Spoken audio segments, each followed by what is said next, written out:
Garrison, seconded by Ms. Matheson, moves for leave to introduce a bill entitled An Act to Amend the Criminal Code Controlling or Coercive Conduct. Cette motion est députée. This motion is deemed adopted. The honourable member for Esquimalt Saanich Sooke. Mr. Speaker, today private member's bill that would help address domestic violence in Canada by making controlling or coercive conduct in an intimate relationship a criminal offence.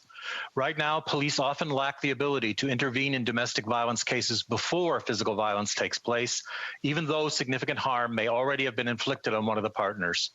People living in fear of violence should not have to wait to experience violence before receiving help and protection.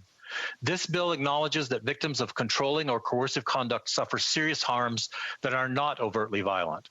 Harms resulting from fear of violence often include declining mental and physical health and limitations on the partner's ability to carry on an independent and autonomous life.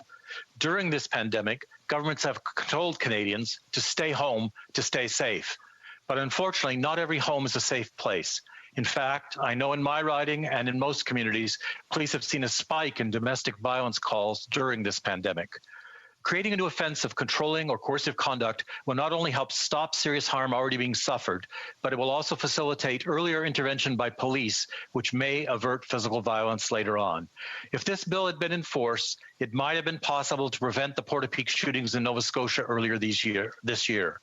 These shootings began with an independent incident of domestic violence between individuals whose problematic relationships have been brought to the attention of police by neighbors and friends numerous times, though without ever rising to the level of physical violence that would have allowed police to act. This bill will fill that gap.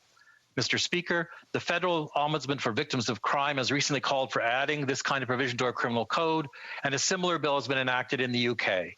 I hope the government will support this private member's bill and help facilitate its early passage through the House.